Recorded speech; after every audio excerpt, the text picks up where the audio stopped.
Welcome back to another edition of the Red, Gold, and Bold podcast. Jeff Chadiha from the NFL Network and NFL.com. Sam McDowell for the Kansas City Star. My name is Soren Petro from Sports Radio 810 WHB, and a lot to cover. A big game for the Kansas City Chiefs as they get ready to take on the Indianapolis Colts. Does the winner of the Colts return the Chiefs' mystical aura?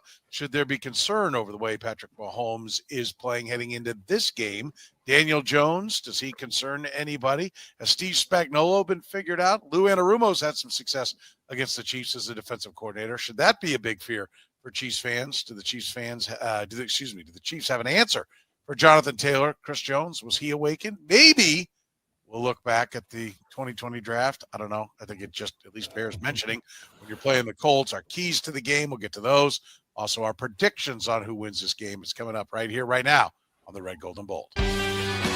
You are listening to the Red, Gold, and Bold podcast, the most in-depth analysis of the Kansas City Chiefs on planet Earth, breaking down the Chiefs like no one else can.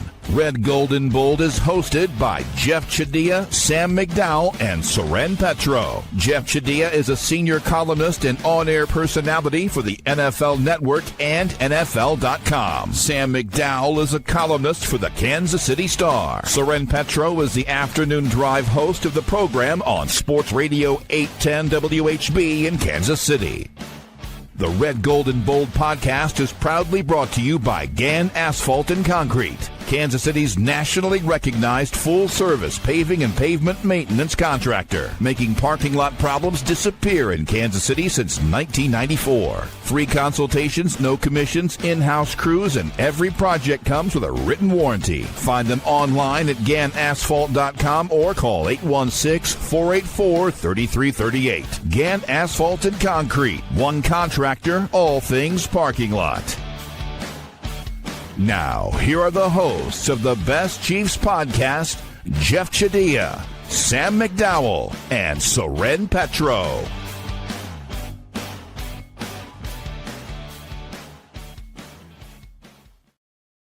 All right, thank you very much, Curtis. Let's get things started here, guys. Let's talk about what a Colts win would do for the Kansas City Chiefs. Jeff, if the Chiefs are able to beat the Colts, a team that's 8-2 right now, does that put them back as one of the real powers, or is it going to take more than just one win to get their stature back?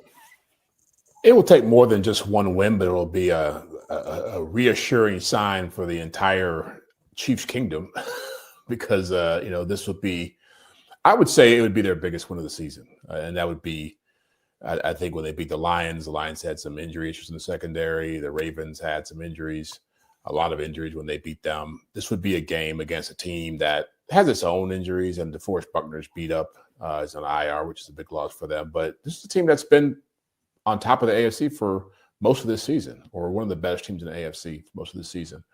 And so if they're able to get that victory, it puts them back into a decent position to get in the playoffs. But aura to me is that word gets thrown around a lot. And I know that they had a feel to them where they used to play in the past where they would intimidate teams. I don't know if you get that back with one win, but it certainly makes you feel better about their chances of being a player in the playoff race in the postseason by beating a pretty good Colts team. You threw it around. Yeah. This is your question. That's right. Because I heard it from somebody else. I think somebody else put it. Yeah. Part of my answer was I actually liked the word you used. Yeah, all right. Yeah, it's right. It's like a strip joint word. That's right. Well, how about it? Does you get an idea that Destiny's going to be on stage 3 and the Chiefs will be having their aura back? Sam, I mean, Jeff mentioned Chiefs Kingdom would feel better. I think the Chiefs. By the way, Jeff, you got my reference, right? I did. Yeah, I stage 3. Did you, Sam? No. Yeah. He said the aura is like a strip club word, and I said, well, other than the fact that Destiny's on stage 3. Yeah. Okay. Yeah. Anyway, okay. I mean, Jeff mentioned that Chiefs Kingdom would feel better. I think the Chiefs need this game to feel better. I mean, you go through their schedule and they're 0-4 against the AFC playoff field, and they're 1-1 against the NFC playoff field, with that one win being against the Lions. Like, they're 1-5 against teams currently in the playoffs right now, and 4-0 against teams not in the playoffs. Now, we all picked Baltimore to eventually get there. I don't think last week changed our mind on that, but the fact is, like, they haven't performed in the second half against good teams, and I think you need to beat somebody good. And by the way, if you win this game, I think the rest of the schedule looks a little bit easier. It looks like the path to the playoffs to me emerges in a much more clear and visible way if you become 6-5 and have a Colts win behind you. Yeah. I listen, I think we know what we talked about it last podcast about how the playoffs shape up and how important this is, conference and everything like that. But I don't think it really does put the aura back into them, because I think everybody, I listened to, early in the week, everyone on ESPN was saying, well, trust me, everybody out there is rooting for the Colts to beat the Chiefs. And they're rooting for the Colts to beat the Chiefs because they're still more afraid of the Chiefs than they are the Colts. So that, to me, if that mindset's true, that's what a bunch of analysts said. If that mindset's true, then in some ways the aura of the Chiefs is still there, in the sense that they want the Colts to get them out of the way and knock them out. But I do think if you win, the questions will still be there, because I don't think people see the Colts really as the threat because of Daniel Jones at quarterback. He's played well, played better with them. They certainly have a very good roster, but I think the answer is no. I think they got more work to do before the aura comes back. And I think, to your point, Sam, more work to do before they believe it themselves, right? Do you think this Colt game will give it to them, that they'll be like, oh, no, we're all good now? It should. That'd be dangerous if it did. Yeah, I agree with that. And look, I mean, I don't think players are looking at the reasons I cited on Tuesday night as the reason, like, that they're still pretty good offensively. I don't think they're looking at points per drive and yards per drive. I think the Chiefs players are much, much, much more aware of the fact that they're 5-5, and the fact that the stat I just mentioned here, they're 0-4 against the rest of the AFC playoff field. Like, the players are more aware of who they've beaten and who they've lost to. So if you're talking about what instills more confidence in them, it's wins and losses. And you do need to beat a good team to feel better about where you are. I think the Chiefs are clearly good enough to win it. I mean, they're favored in this game. They're clearly good enough to win this game. Regardless of who you pick, we all three agree they're good enough to win this game. But actually winning it means something. Yeah. It's almost the confidence, I mean. A consolation prize in this 3-game stretch, because Buffalo has been such a big rivalry for so long, and Broncos are a division rival. And so this, like, what do the Colts really represent besides being the best team they'll face in this stretch, or at least the most accomplished or whatever with the record wise? It's a weird game, because I agree with what Sam's saying, and they understand the desperation in this, but I think mentally it's like going to be interesting to see how they approach this. Like, what do we do with this team coming into it? It's the opposite. Built in. What's the opposite of the trap game, Soren? Yeah, that's right. Yeah. Well, there's no way to excuse a poor performance in this one. I mean, at 5-5, it's all on the line. The Colts have the better record. Yes, it's circle this one. This is it. Like, this is the one. I don't think you're looking ahead to Dallas just because it's on Thanksgiving Day. So, yeah, no, this is the game. There should be no problem with it. Patrick Mahomes has had his worst couple of games the last 2 weeks. Where's the concern level over the fact that he's lost it, or in a rut, or Jeff just not going to, get back to being the Patrick Mahomes that the Chiefs need him to be? I wouldn't say he's lost it. That seems pretty extreme.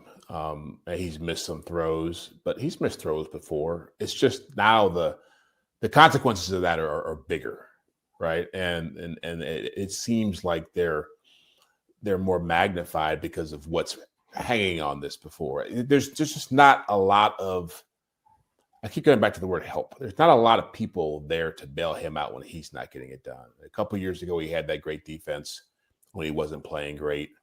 Last year, they got a lot of, they made some breaks. They got a lot of breaks. And so it wasn't really that noticeable what's happening now. But I think this has been going on for a while, just in certain stretches.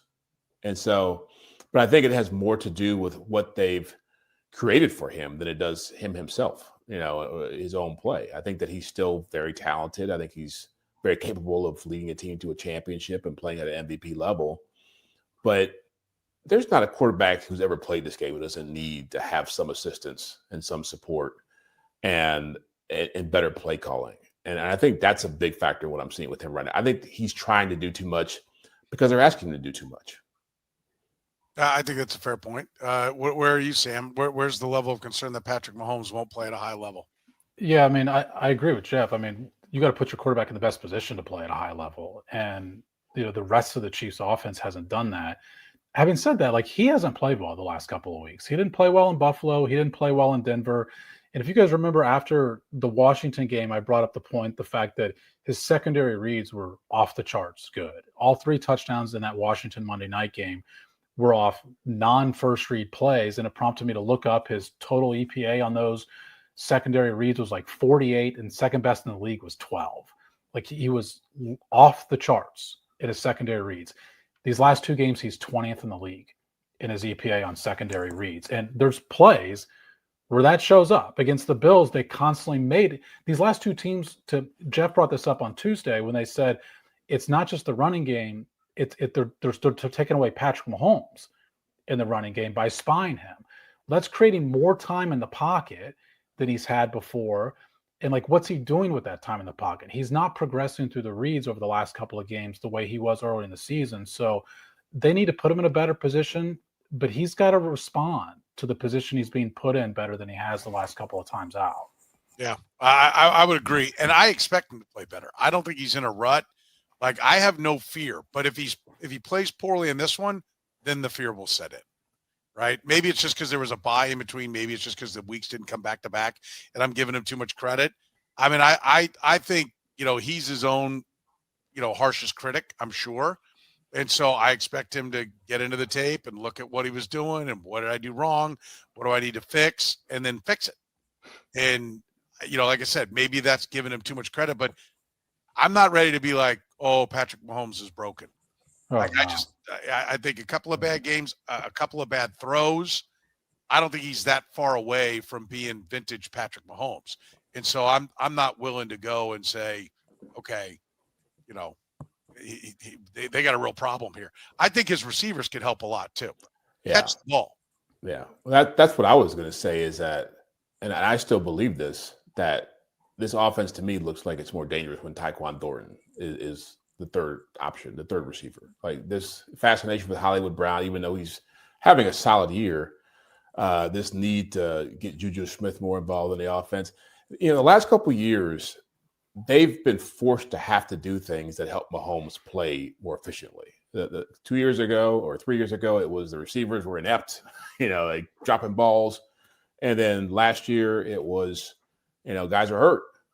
But now when they have so many guys around who are healthy, they almost feel like, oh, we have all these receivers who could do all this stuff. And it's just, well, maybe you don't. Maybe taking a page from those other years could help your quarterback play better, just by finding. I just think that's a big part of this too. They're kind of they're putting their heads in the sand about what they're actually putting around him. Yeah, I mean, when you look at the receiver stuff, because I do think that I agree with Jeff that the Tyquan Thornton needs to see more snaps, and look, that's a common opinion, right? But I've heard a lot of this, like, take away the snaps from Hollywood. First of all, I'll point out he played less than 50% of the snaps in Denver. He's their leading receiver this year. I mentioned on Tuesday the fact that he was open on the initial play on the last drive, which he toasts the safety. There's at one point on that play the safety's facing his back completely to the line of scrimmage because he's just completely doing a 360 to try and catch up with Hollywood Brown's route. Jeff mentioned the guy that is confusing to me that he's playing as much, which is Juju Smith-Schuster. The Chiefs offense has long been infatuated with this Justin Watson role where it's like, well, he gets other guys open. Just get yourself open right now, because the Chiefs aren't getting themselves open against man-to-man right these last 2 weeks. And by the way, with Sauce Gardner, I anticipate the Colts are going to be playing quite a bit of man-to-man, and get your best man-to-man beaters on the field. Juju played 24 snaps, almost as much as Hollywood Brown did. He didn't even get targeted last game in Denver. Like, he did hold twice. Yeah, he held twice. Targeted by the refs. Did hold twice. So he got in the stat book. That's right. The refs found him.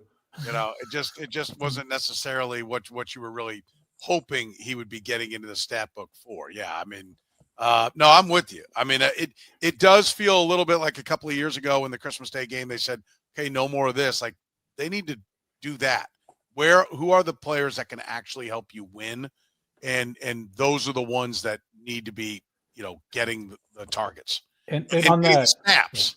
Yeah, and on that last third down, so their last offensive snap of the game, when they get blitzed and you can't really see who's going, like Tyquan Thornton was one of the guys who was going to pry up. Like they played him in that final, and I think that could potentially be an indication that he's earned more time. Yeah, I think that's a really good point. I think it should happen. We'll see if it actually does happen. We want to talk a little bit more about Chris Jones, what he brings to the table. Daniel Jones, quarterback for the Colts. What can we expect from him? Steve Spagnuolo's defense. We'll get into all that after you hear from our friends at Gann Asphalt and Concrete. Gann Asphalt and Concrete, proudly serving the greater Kansas City area. Nationally recognized full-service paving and pavement maintenance contractor. Locally owned and making parking lot problems disappear in Kansas City since 1994. Let Gann educate you about the most cost-effective way to solve your parking lot problems. Free consultations, no commissions, in-house crews. Every project comes with a written warning. Gann Asphalt keeps your parking lot safer and helps you and your business avoid unnecessary delays and costly expenses. Find Gann online at GannAsphalt.com or call 816-484-3338. Gann Asphalt and Concrete. One contractor, all things parking lot. Northland Injury Law, Kansas City's Google 5-star rated personal injury lawyers, serving KC for more than 40 years, voted Kansas City's #1 accident lawyers, helping people with serious injuries from car accidents, work accidents, falls, and other personal injuries. Northland Injury Law doesn't get paid unless they get money for their client. Don't wait, get compensated now. If you have a case, text HURT to 22222. That's HURT to 22222, or call 816-400-HURT. That's 816-400-4878. The choice of a lawyer is an important one and should not be based solely upon advertisements. All right, Daniel Jones. What level of concern does he provide for you, Jeff? Well, one, he is playing better than he's played in a long time, so he's got some confidence. He takes care of the football. He had the 3 interception game against Pittsburgh, but he has 7 picks on the season, so I think that game might be an outlier for the way he's played this year. But the biggest thing he brings is athletic ability. And I've said this a lot, that athletic quarterbacks, mobile quarterbacks, have historically given Steve Spagnuolo's defense problems. And you saw it with Bo Nix. You've seen it with Trevor Lawrence. This is a guy who ran for 53 yards in the last game he played against the Falcons. And they didn't play great. And Jonathan Taylor got all the love because he had over a couple hundred yards in that game. But 53 yards is a lot closer to what Trevor Lawrence did in the game against them that they ended up losing.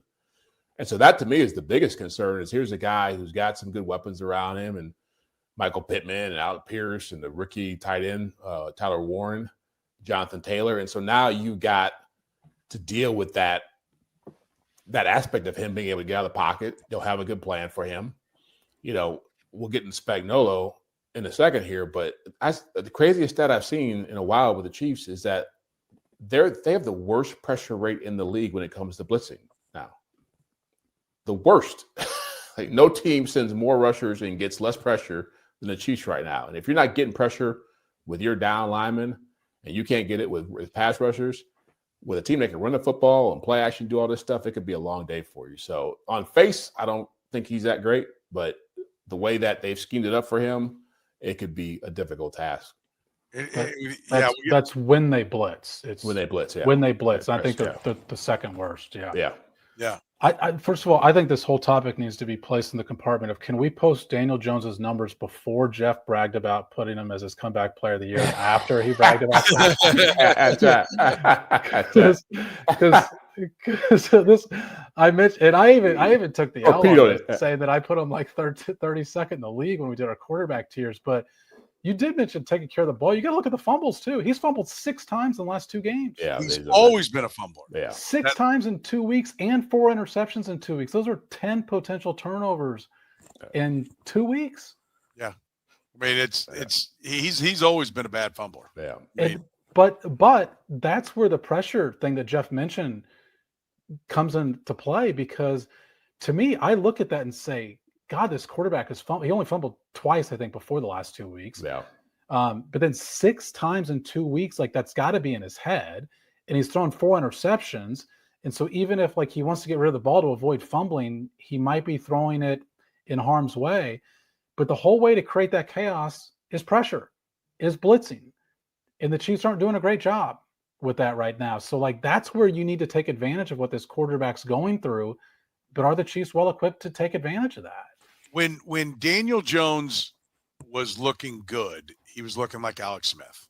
He has the legs to run for first downs and extend drives and get to the next play sheet. He was making throws. He was staying away from the turnovers.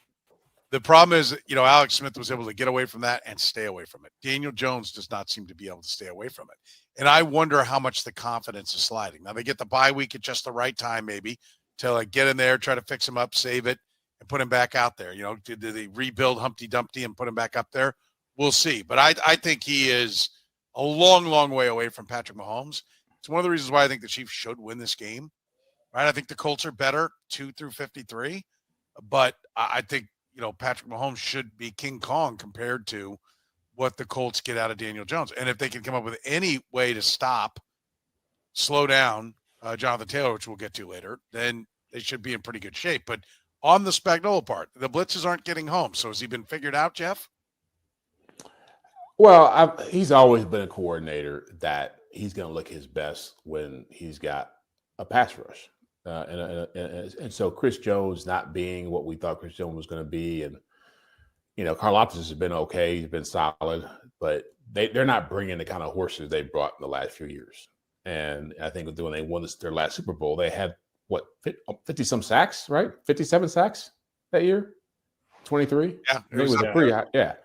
And so they haven't come close to that number in a couple of years. And so I do believe that without that pass rush, having to rely so much on your linebackers, he is like every coordinator out there. He's got his thing. And so his thing is blitzing, and his thing is trying to create confusion and disruption and really relying on guys who may not be superiorly talented, but who know what he wants to do. And so he wants guys who are going to be in the right place at the right time. And when you face a guy who can move around, that gets thrown out the window.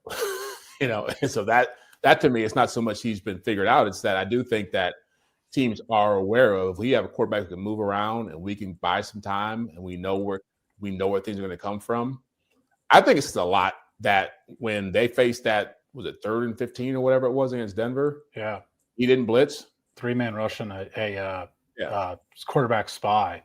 Yeah. That told me a lot about how he feels about his ability to get home right now. And if he can't, that's his fastball. If he can't bring his fastball, then yeah, he's probably getting figured out. Why can't he get home with the blitz, Sam? Well, I think in Denver that a lot of that was matchup driven. I mean, Bo Nix was 6 out of 8 against the blitz in the game. It was like that was the reason Bo Nix looked good, is whenever the Chiefs did bring pressure.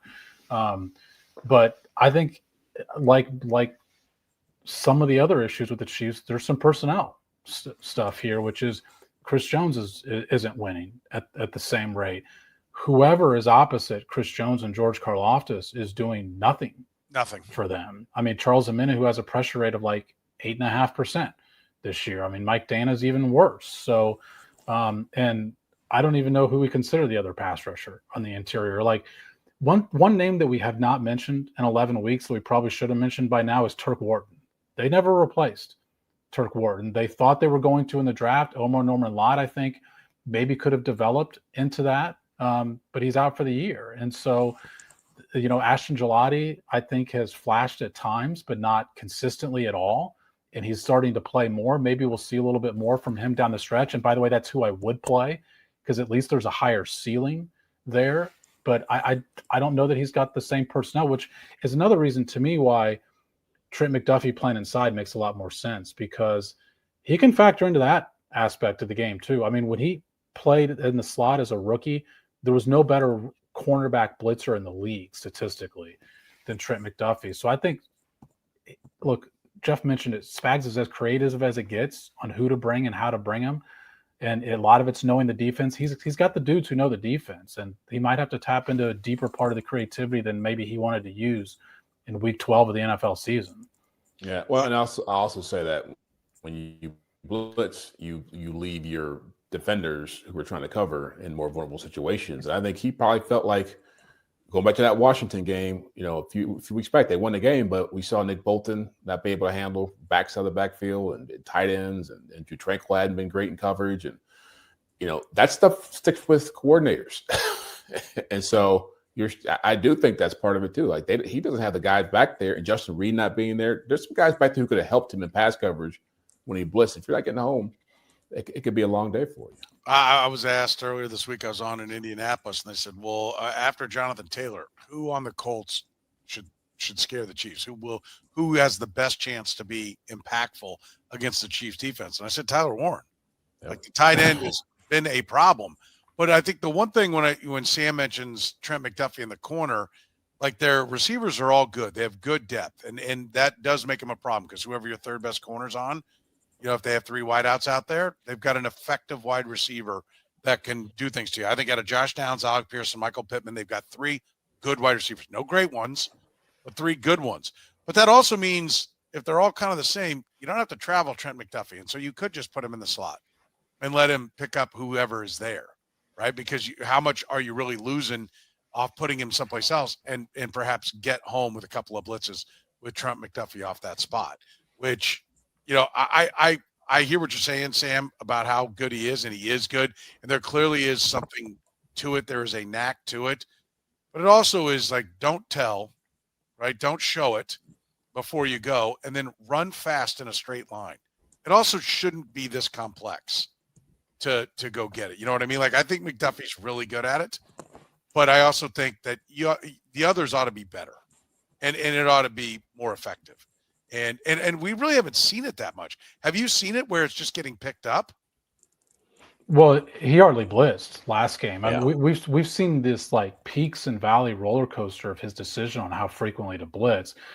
To where in the past it was just, I'm coming, you figure it out. You figure out which guys come, and now it's, am I bringing extra pressure or not? He's not blitzing as much as he has in the past. Yeah. Well, it also feels like I don't know how much he trusts the personnel, because it feels like he's changing people out left and right now. Like all of a sudden, Jaden Hicks isn't involved, and Noah Williams is out, and Christian Fulton's in, and now we got Chris Roland Wallace. It's just like a revolving door, and I don't know. It feels as if I don't know if there's a disconnect or just a lack of trust, but it just feels like he's trying to sort this out, and by not going to what he wants to do best. And I haven't seen the numbers on this.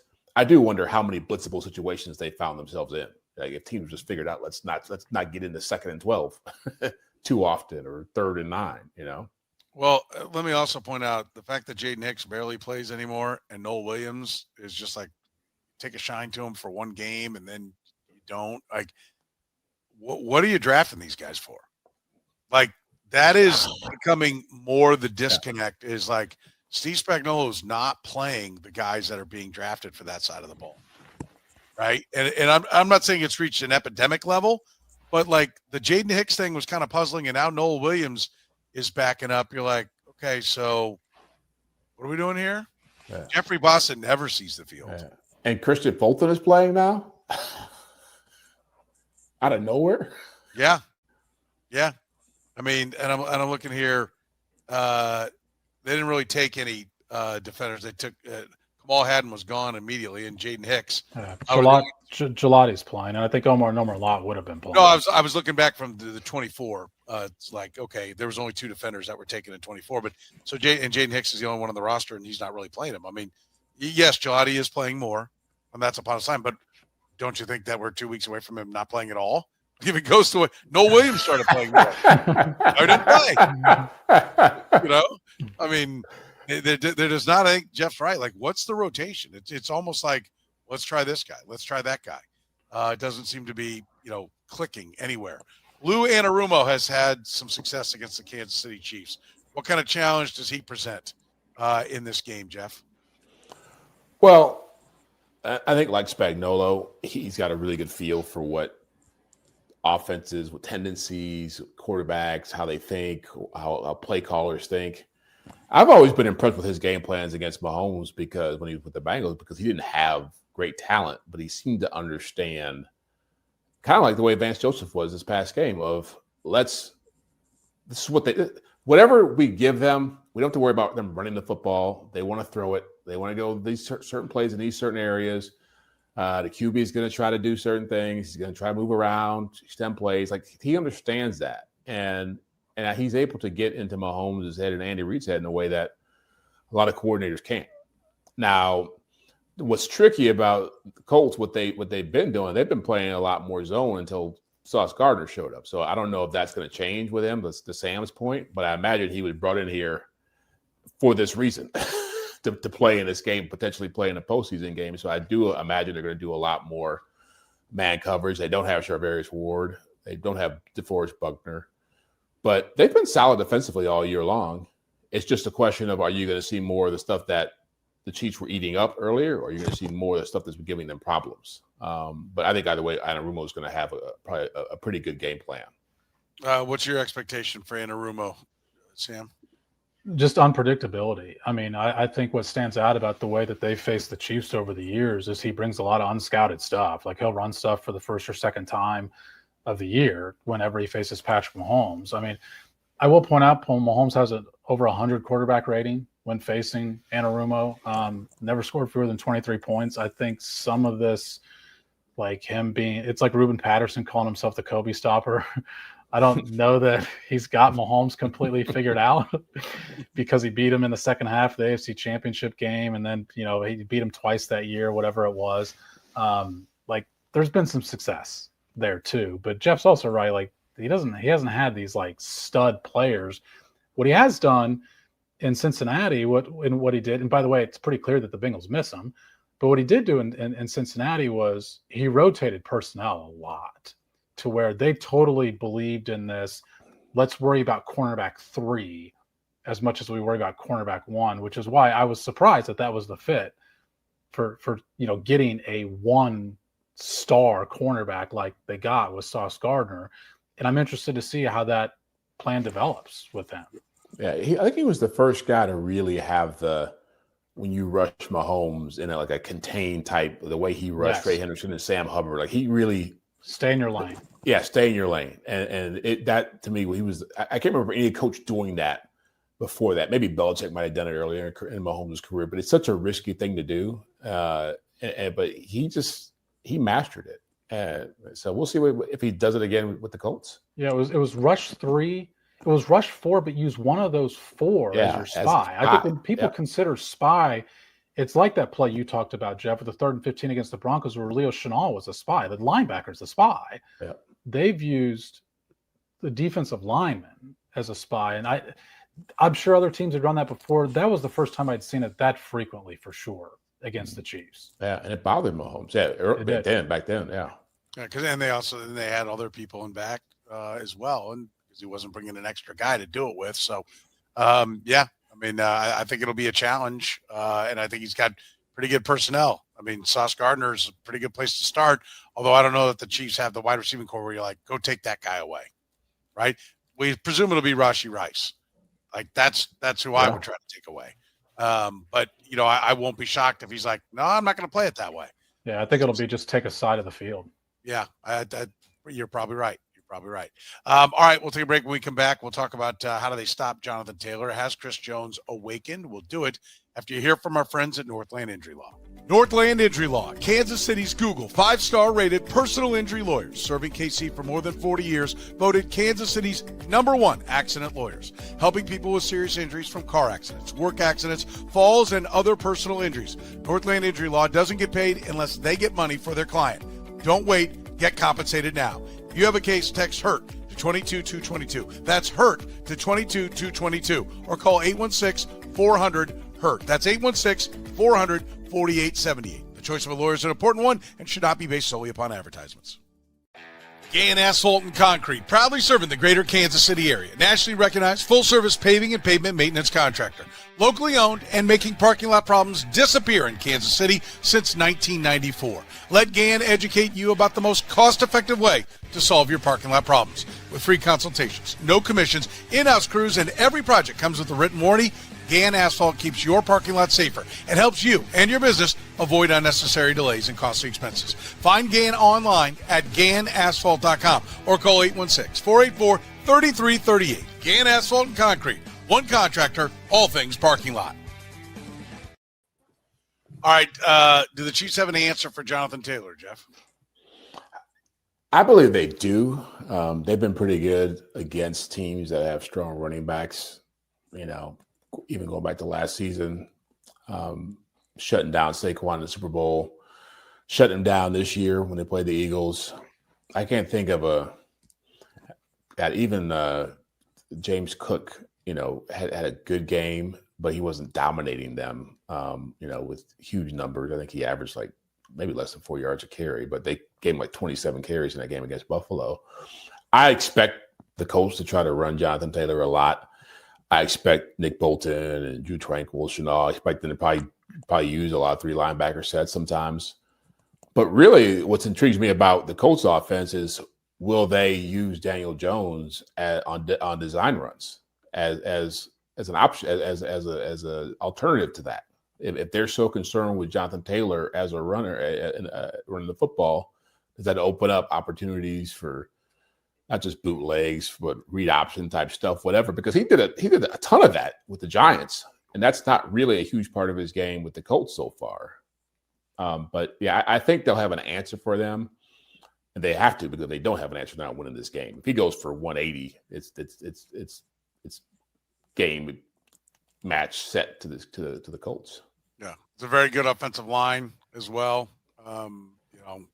PFF grades, number 2 center, number 1 and number 23 guard. Quentin Nelson, of course, number 1 guard. Bernard Raymond grading as the 8th best tackle. Braden Smith, the 34th best tackle. Pretty good offensive line that he's behind as well.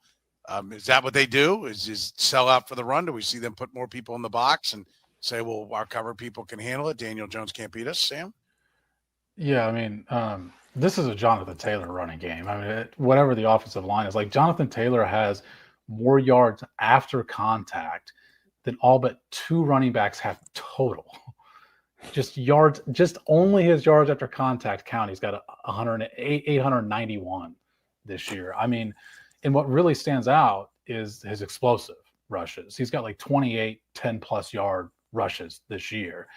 What stands about the Chiefs over the last 4 games is they've stopped giving up explosive rushes, even though you looked at this stretch and like they faced some pretty good running backs over the stretch. Now, Denver was missing J.K. Dobbins last week, but they did face James Cook the week before. And over the first, let me see, because I looked this up for this. They had allowed Gibbs as well. They had allowed 20 explosive rushes in the first 6 games, 10-plus yard rushes. Over the last 4 games, they've only allowed 4. And so that's why they've become much better defending the rushes, because they've stopped allowing, 8 yards to turn into 28 yards. But that's what Jonathan Taylor just excels at. And so, like, your linebackers have to tackle well. Your secondary players have to get involved in the running game as well. And that's why Daniel Jones has the numbers he does, is because teams have to defend that. And I think they do have the tacklers in the secondary. I mean, that's one thing Chiefs defensive backs do. I totally agree. Yep, they've tackled well this year. Yeah. How about Chris Jones? Have we seen him? Somebody awaken the beast? Jeff, I thought it was by far his most aggressive and active game, although there are still plays I look at it where it's like, oh, there's the second guy, and he's done. He just stands there. And, but he was effective in this game. We're going to see him take it to another level coming down the stretch. I had mixed feelings about that game, because I like you, I agree it was his best game of the season. Bar is low, by the way, when it comes to that. But he certainly was playing with more energy and more urgency. But it made me wonder, is he going to pick his spots to do that like he does during the game? Like, I'm going to pick my spot to go get after it, and other times I'm just going to just sit back and hang out. I'm not anticipating seeing that kind of effort every game from Chris Jones, because I imagine his age and the way he gets treated, the way he gets blocked, the way he's performed this year overall, that he's probably going to pick his spots. So I don't see a beast getting awakened. I just see a beast sort of like waking up for a little bit and then going back to sleep. Wake me up in a couple games. I'll be back. Yeah. That's what I see happening. Sam, what do you see out of Chris Jones? It was just a reminder in Denver of his impact. And none of us really, I think, needed that reminder, but it also was a reminder of what they've been playing without the first, 8-9 games of the year, because on the initial third down and goal or whatever it was just outside that the Broncos had, he gets to Bo Nix and the drive's over. 7 points turns into 3. And actually the second to last Broncos field goal that tied the game, there's a third down where he gets double teamed and he still squeezes it through and forces Bo Nix to throw the ball away. 2 times he turns potential 7 points into 3 points. Like, that's the impact he's able to make. That's the impact he's made for so many years. And the reason why this defense can survive with all of its flaws, because when that happens, it doesn't matter what's going on elsewhere. When your guy gets home that quickly, that's the impact it can have. But like I said, it was not only a reminder of his impact, but a reminder of what they've been living without for too long. Yeah, I mean, when he shows that, I just don't know why he can't do that more. I don't, he seems to think like when he shuts it down, it's like, oh, I wasn't going to get there anyway. And, you just never know. I mean, I just don't understand. You only get so many snaps to play the game. And I would think that, maybe it's because I wasn't real good in the 5 minutes that I played football as a kid. Like, man, every time I got out there, like I wanted to do something. Yeah. And he maybe it's because it's so easy for him to do something and he's done so many things. Doesn't matter. I'm going to play later. I'll get it there. I don't understand why he doesn't have a higher motor. It's not, there's no real drive there. Well, he figured out a long time ago you get paid off pressuring the quarterback. Yeah. And so defending the run has never been something that is, hey, I think he's admitted that, hasn't he? He said as much in public settings that, he'd rather get to the quarterback. But in a game like this, Jonathan Taylor, he's going to have to defend the run probably 20, 25 times, given how many times he's going to be in the field. He's not rotated out. And so does he want to do that? Which makes me wonder, like, that impacts the way he plays defense, how he gets after the quarterback and his overall impact.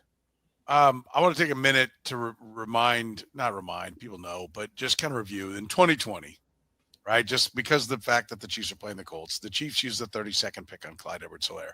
I think a pick that they really wanted to trade out of, right? I'm quite confident that was the case. Yeah. And when Jordan Love came off the board, everything dried up. And so they were stuck where they were. They had to make a pick. And they took Clyde Edwards-Helaire at 32. 33 was T. Higgins. People talk about that all the time. A little bit people talk about Michael Pittman at 34. And then a lot of people talk about Jonathan Taylor at 41 because that was the running back that had the best college career, and they didn't take him. But a lot of people wanted him to take Deshaun Watson because he'd had theoretically the better college career than Patrick Mahomes. Doesn't always translate that. Ashton Genty had an incredible college career at Boise State. He hadn't done squat really this year, right? But they clearly got it wrong. Like, how different would this team be if they had taken Michael Pittman or Jonathan Taylor, right? Because let's be clear, the Colts got the better players. They haven't been near what the Chiefs have been since that draft. So the idea that would have just been everything, not so, and they could only get one of those players. But Jeff, if they take any one of those three, how is it different in Kansas City? Oh, you're talking about, well, I don't know. Financially, it could be different because Chris Jones might not be here now. And that might be a good thing. Yeah, I think I joked on this once that this year they might be in a worse spot because they keep all their guys, so they might be paying Jonathan Taylor $27 million. That's right. Yeah, I don't know if they. Yeah, it's. I don't know if Jonathan Taylor would have been utilized in the same way here that he's being utilized in Indianapolis, which is probably why he's not here, and maybe that was the first real indication we had about how the Chiefs felt about those kinds of running backs, the kind who are productive, because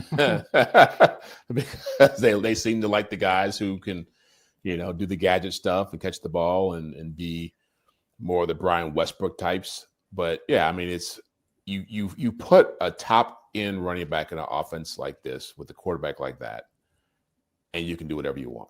Like that's always been my belief that when you have those kinds of talents, and you see how those kind of talents, how they uplift quarterbacks who don't have Patrick Mahomes' abilities. Jared Goff was going nowhere until they put David Montgomery and Jahmyr Gibbs in the same backfield with him. Now, he was doing okay before Gibbs got there, but they just took off once he got there. Jalen Hurts with Saquon Barkley.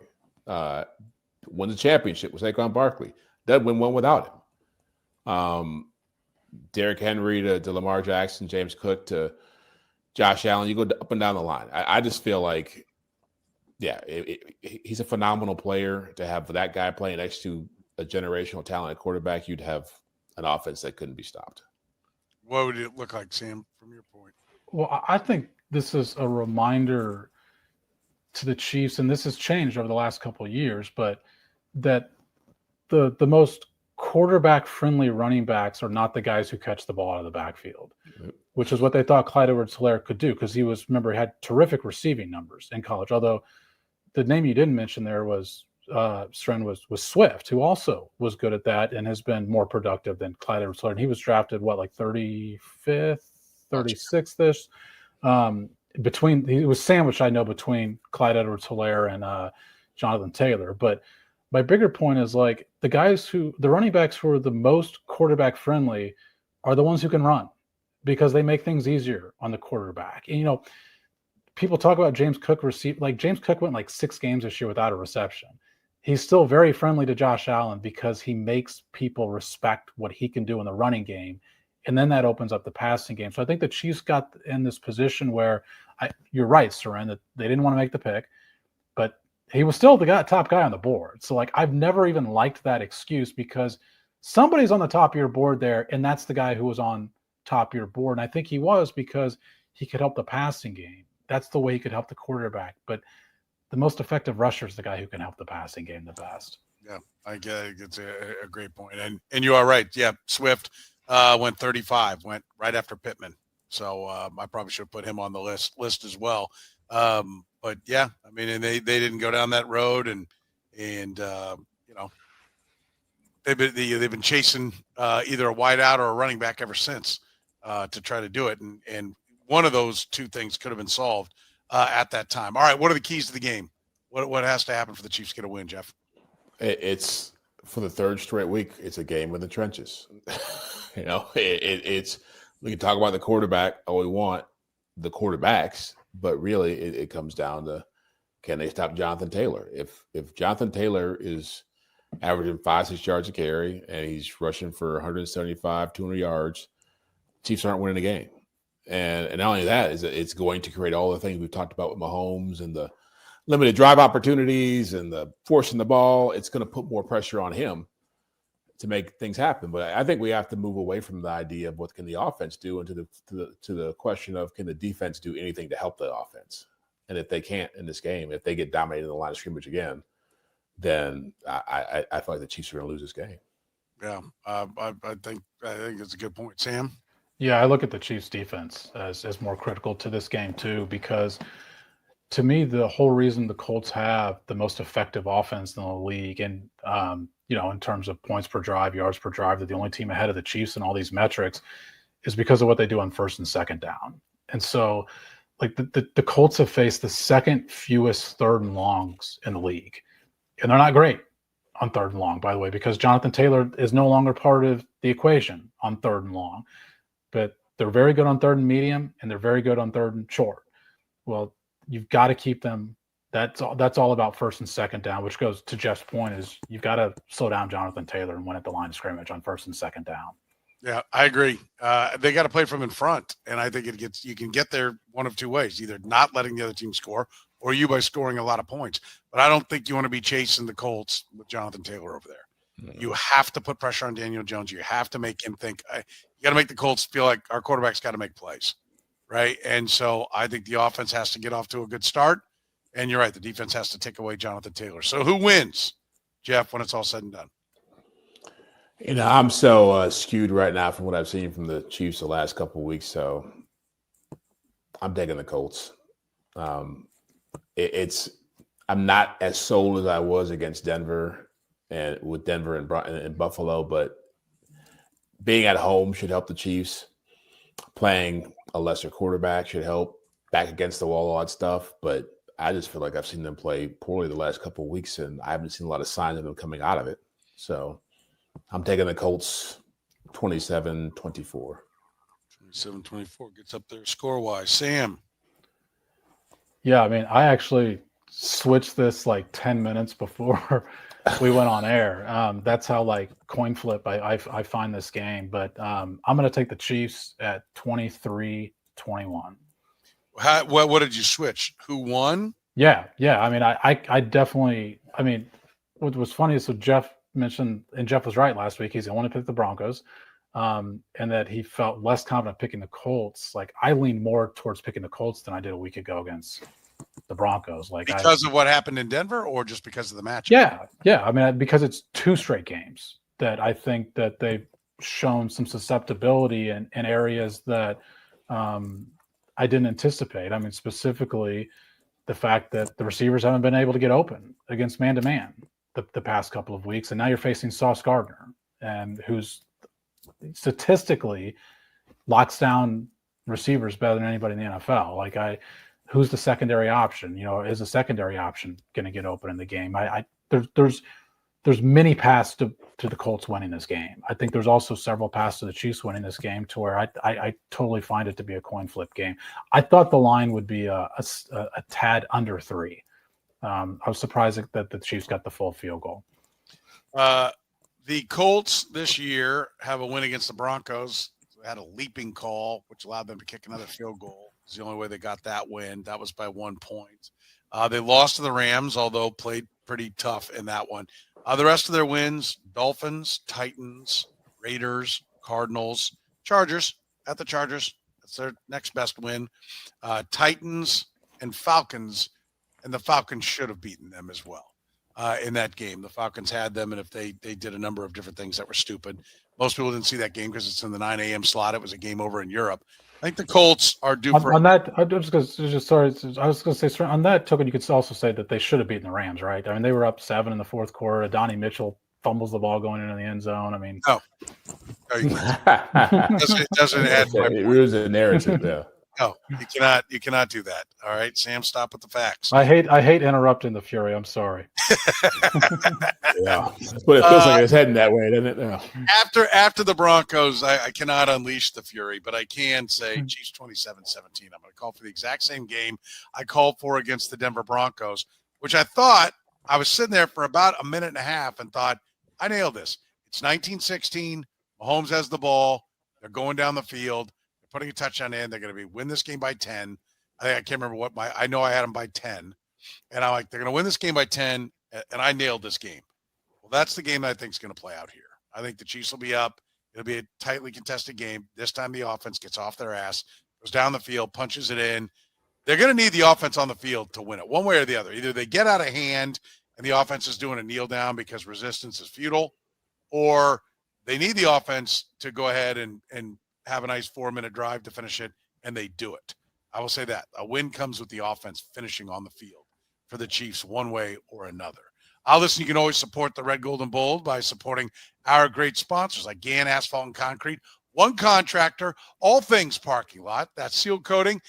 You can get it done right now, but only while the weather is still good. Soon the weather will turn cold, and you won't be able to get it done. So Gann Asphalt and Concrete would encourage you to book right now. Go to GannAsphalt.com. By our friends at Northland Injury Law. For 40 years, voted Kansas City's #1 accident lawyers. They've served KC for 40 years. Google, 5-star rated. If you've been hurt in an accident at work or in a car, text HURT to 22222. That's HURT to 22222, or call 816-400-HURT. For Jeff Chadiha from the NFL Network, Sam McDowell from the Kansas City Star, I'm Soren Petro saying thank you very much for joining us here on the Red.